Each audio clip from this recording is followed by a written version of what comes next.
Hi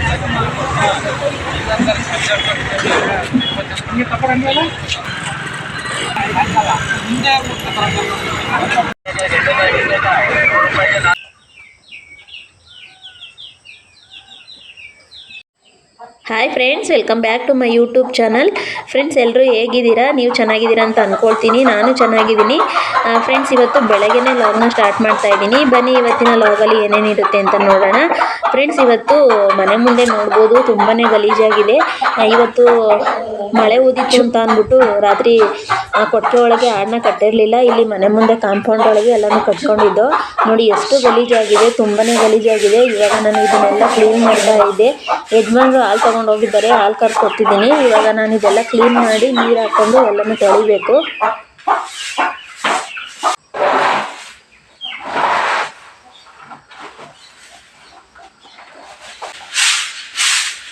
friends, ಹಾಗೆಯೇ ಕಸ ಎಲ್ಲ ಗುಡಿಸ್ದೆ. ಕಸ ಗುಡಿಸ್ಬಿಟ್ಟು ಇವಾಗ ನೀರು ಹಾಕಿ ತೊಳಿತಾ ಇದ್ದೆ. ಕರೆಂಟ್ ಬಂದಿರಲಿಲ್ಲ, ಅದಕ್ಕೆ ನಾನು ಬಿಂದಿಗೆಲ್ಲ ತೊಗೊಂಬಂದು ತೊಳಿತಾ ಇದ್ದೆ. ಎಲ್ಲ ತೊಳೆದಾಯಿತು. ಈಗ ಬಾಗಿಲಿಗೆ ಅರಿಶಿನ ಕುಂಕುಮನ ಇಟ್ಬಿಟ್ಟು ರಂಗೋಲಿನ ಬಿಡ್ತಾ ಇದ್ದೆ.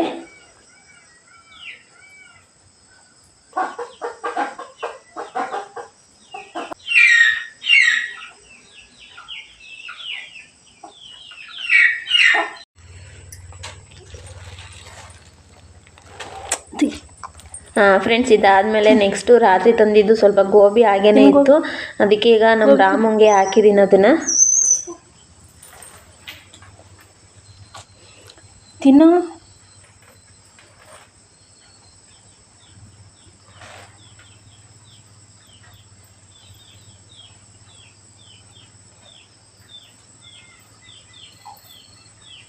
ರಾತ್ರಿ ಮಾತ್ರ ತಿಂದೆ, ಇವಾಗ ತಿನ್ನೋಕ್ಕೆ ಮೂಸ್ ನೋಡ್ತಾ.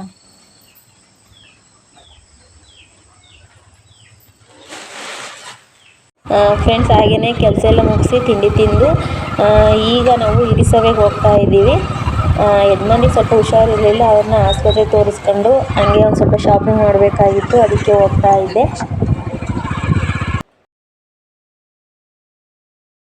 ಫ್ರೆಂಡ್ಸ್, ಹಾಗೆಯೇ ಇದಾದಮೇಲೆ ಗೋಲ್ಗಪ್ಪ ತಿನ್ನು ಅಂತ ಅಂದ್ಬಿಟ್ಟು ಯಜಮಾನ್ರಂದರು. ಅದಕ್ಕೆ ಗೋಲ್ಗಪ್ಪನ ಟ್ರೈ ಮಾಡ್ತಾ ಇದ್ದೆ. ನಾನು ಇರಿಸವೆಗೆ ಹೋದಾಗೆಲ್ಲ ಇಲ್ಲಿ ಗೋಲ್ಗಪ್ಪ ತಿಂದೇ ಬರ್ತೀನಿ. ನೋಡಿ, ಇದು ಇರಿಸವೆ ಟೌನ್. ಇದು ಗೋಲ್ಗಪ್ಪನ ಟ್ರೈ ಮಾಡ್ತಾ ಇದ್ದೆ. ನಾನು 10 ರೂಪಾಯಿನ ತೊಗೊಳ್ತೀನಿ ಅಂತ ಅಂತಿದ್ದೆ. ಯಜಮಾನ್ರು 10 ರೂಪಾಯಿನ ಬೇಡ, 20 ರೂಪಾಯಿನ ತಿನ್ನು ಅಂತ ಹೇಳ್ತಾ ಇದ್ರು.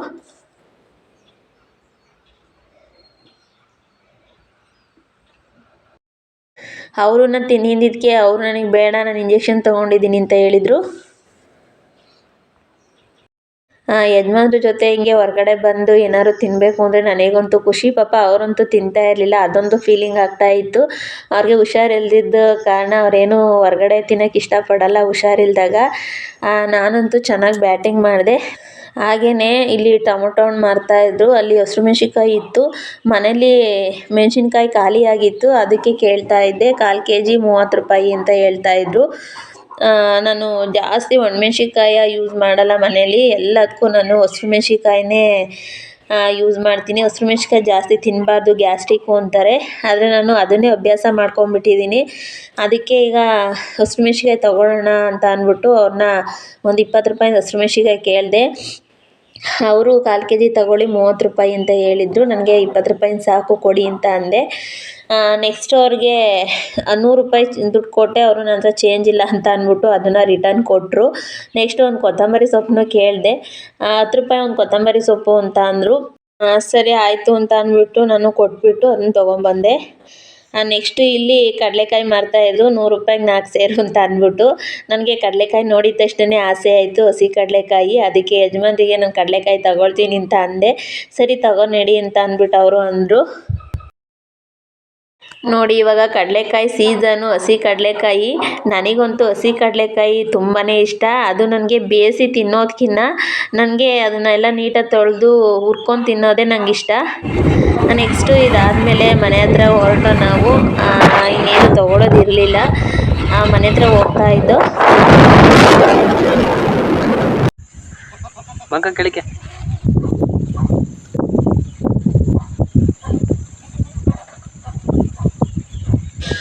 ಫ್ರೆಂಡ್ಸ್ ಮನೆ ಹತ್ರ ಬಂದಾದಮೇಲೆ ಆಡುಗಳೆಲ್ಲ ಈಚೆ ಕಟ್ಬಿಟ್ಟು ಹೋಗಿದ್ದು. ಆಡು ಮರಿ ಹಾಕೋಕ್ಕೆ ಅಂತ ಅಂದ್ಬಿಟ್ಟು ಓಡಾಡ್ತಾ ಇತ್ತು. ಫ್ರೆಂಡ್ಸ್ ಹಾಗೆಯೇ ನೈಟ್ ಒಂದು ಗಂಟೆಲೇನೋ ಒಂದು ಮರಿ ಹಾಕ್ತು, ಅಂದರೆ ಅದು ಸತ್ತೋಗಿತ್ತು. ಮತ್ತು ಇವಾಗ ಬೆಳಗ್ಗೆನೇ ಇನ್ನೊಂದು ಮರಿನ ಅದು ಇದು ಮಾಡಿಕೊಂಡು ಓಡಾಡ್ತಿತ್ತು. ಅದು ಮರಿ ಈಚೆ ಹಾಕೇ ಇರಲಿಲ್ಲ, ಸ್ವಲ್ಪ ಸಿಗಾಕೊಂಡಿತ್ತು. ಅದನ್ನು ಕೀಳೋಣ ಅಂತ ಅಂದ್ಬಿಟ್ಟು ಪಾಪ ಆಡು ತುಂಬಾ ನಿನ್ನೆಯಿಂದ ತುಂಬಾ ಕಷ್ಟಪಟ್ಟಿತ್ತು. ಒಂದು ಮರಿ ಏನೋ 1 ಗಂಟೆ ರಾತ್ರಿನೇನೋ ಇದೇ ಥರ ಸಿಕ್ಕಾಕೊಂಡಿತ್ತು. ಅದನ್ನು ಕೈಯಲ್ಲೇ ಕಿತ್ತೋ ನಾವು. ಇವಾಗ ಟೈಮ್ ಬಂದು 8 ಗಂಟೆಯಲ್ಲಿ ಈ ಥರ ಸ್ವಲ್ಪ ಸಿಗಾಯ್ಕೊಂಡು ಬಡ್ಕೊಂಡು ಓಡಾಡ್ತಿತ್ತು. 2 ಮರಿನೂ ಸಹ ಈ ಸಲ ಸತ್ತೋದು. ತುಂಬಾ ಬೇಜಾರಾಯಿತು.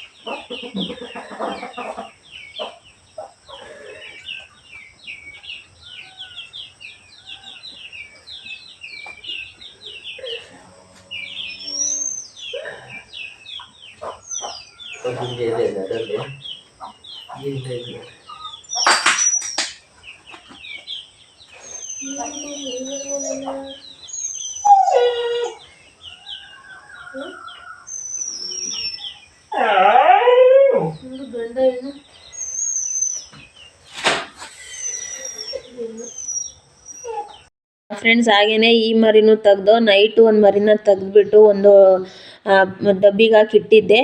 ಇದನ್ನು ಸಹ ಇವಾಗ ತೆಗೆದ್ರು. ಪಾಪ ಆಡಂತೂ ತುಂಬಾ ಸುಸ್ತಾಗಿತ್ತು. ಅದು ಏನಕ್ಕೆ ಆಯಿತು ಈ ಥರ ಅಂತ ಗೊತ್ತಿಲ್ಲ. ದಿನವೂ ತುಂಬಿದೆ ಆಡಿಗೆ.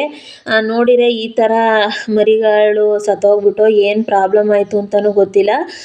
ಸ್ವಲ್ಪ ಆಡಿಗೆ ಒಂದು ಸ್ವಲ್ಪ ದಿನದಿಂದ ಬೇದಿ ಬೇರೆ ಆಗಿತ್ತು. ಅದಕ್ಕೇನಾದ್ರು ಈ ಥರ ಆಯಿತಾ ಏನು ಅಂತ ಗೊತ್ತಿಲ್ಲ, ಇಲ್ಲ ವಾತಗಳೇನಾದ್ರು ಗುದ್ದುಬಿಟ್ವಾ ಅನ್ನೋದು ಗೊತ್ತಿಲ್ಲ. ನೋಡಿ ತುಂಬಾ ಬೇಜಾರಾಯಿತು. ಅದೇನೋ ಹೇಳ್ತಾರಲ್ಲ, ಕೈ ಬಂತು ಬಾಯಿಗೆ ಬರಲ್ಲ ಅಂತ ಅಂದ್ಬಿಟ್ಟು. ನೋಡಿ ಇಲ್ಲೊಂದು ಮರಿ ಇದೆ. ಮರಿಗಳು ಎಷ್ಟು ದೊಡ್ಡವಾಗಿದ್ದಾವೆ ಅಂತ ಅಂದರೆ ಅದು ಏನಕ್ಕೆ ಆ ಥರ ಸತ್ತೋದೋ ಹೊಟ್ಟೆ ಒಳಗೇನೆ ಅಂತಲೂ ಗೊತ್ತಿಲ್ಲ. ಮಾತ್ರ ತುಂಬಾ ಬೇಜಾರಾಯಿತು. 2 ಮರಿಗಳು ಸಹ ಗಂಡು ಮರಿಗಳು. ಇವಾಗ ಅದಕ್ಕೆ ಯಜಮಾನ್ರು ಇವನ್ನ ತಗೊಂಡೋಗಿ ಅಲ್ಲಿ ಕಸ ಹಾಕ್ತೀವಲ್ಲ ಅಲ್ಲಿ ತಿಪ್ಪೆ ಒಳಿಕೆ ಇವನ್ನ ಉಣ್ಬೇಕು. ಆಡಂತೂ ಫುಲ್ಲು ಸುಸ್ತಾಗಿತ್ತು. ಅದಕ್ಕೆ ಎದ್ದೇಳೋಕ್ಕೂ ಶಕ್ತಿ ಇಲ್ಲ, ಆ ಥರ ಆಗಿಬಿಟ್ಟಿತ್ತು. ಅದು ನಿನ್ನೆಯಿಂದ ಪಾಪ ಅದು ಮರಿ ಹಾಕೋಕ್ಕೆ ಒದ್ದಾಟ ಆಡ್ಬಿಟ್ಟಿತ್ತು. ನಾವು ಆವಾಗಲೇ ಅದು ಫುಲ್ಲು ಯಾವಾಗ ಅದಕ್ಕೆ ನೋವು ಕಾಣಿಸ್ಕೊಂಡು ಓಡಾಡ್ತಿತ್ತು ಆಗಲೇ ನಾವು ಡಾಕ್ಟ್ರು ಕರೆಸಿದ್ರೆ ಆಗೋದು. ನಾವು ಮಾಮೂಲಿ ಮರಿ ಹಾಕುತ್ತಲ್ಲ ಯಾವಾಗಲೂ ಅದೇ ರೀತಿ ಹಾಕುತ್ತೆ ಅಂತ ಅಂದ್ಕೊಂಡು, ಆದರೆ ಅದು ನೋಡಿದರೆ ಈ ಸಲ ಈ ಥರ ಸುಸ್ತಾಗಿ ಈ ಥರ ಓಡಾಡ್ಕೊಂಡು ಪಾಪ ಕಷ್ಟಪಡ್ತು. 2 ಮರಿಗಳು ಸತ್ತೋದು. ತುಂಬಾ ಬೇಜಾರಾಯಿತು. ಆ ಮರಿಗಳು ನೋಡಿದರೆ ಒಸಿ ಬೇಜಾರಾಗ್ತಾ ಇಲ್ಲ. ನಿಜವಾಗ್ಲೂ ನನಗಂತೂ ಕಣ್ಣೀರೇ ಬರ್ತಾಯಿತ್ತು. ಅದಕ್ಕೆ ಇವಾಗ ತಗೊಂಡೋಗಿ ಅದು ನಾಯಿ ಕೀಳ್ದಲೇ ಇರೋ ಅಂಥ ಜಾಗಕ್ಕೆ ತಗೊಂಡೋಗ್ಬಿಟ್ಟು ಅದನ್ನು ಊತ್ಬಿಟ್ಟು ಬರಬೇಕು. ಇಲ್ಲಾಂದರೆ ನಾಯಿಗಳಿಗೇನಾದ್ರು ಸಿಕ್ಕಿದರೆ ಅವು ಹಾಡು ಕಚ್ಚೋದು ಪಾಠ ಆಯ್ತವೆ.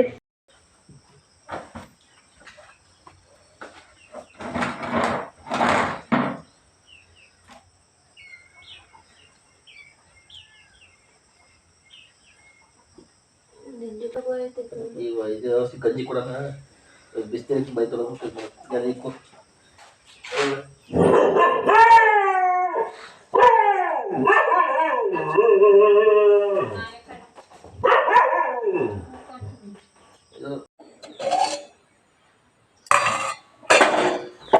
ಫ್ರೆಂಡ್ಸ್ ಹಾಗೇನೆ ಇದೆಲ್ಲ ಆದಮೇಲೆ ಒಂದು ಸೇರು ಬೆಣ್ಣೆನ ಇಕ್ಕಿಸ್ಕೊಂಬಂದಿದ್ದೆ. ಒಂದು ಸೇರು ಬೆಣ್ಣೆ 250 ರೂಪಾಯಿ ಅಂತೆ. ಅದಕ್ಕೆ ಅದನ್ನು ತುಪ್ಪ ಕಾಸೋಣ ಅಂತ ಅಂದ್ಬಿಟ್ಟು ಇಟ್ಟಿದ್ದೆ.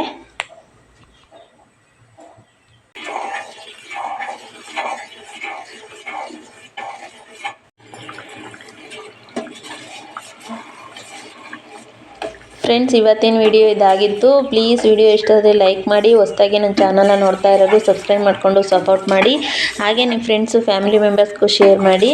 Thank you friends.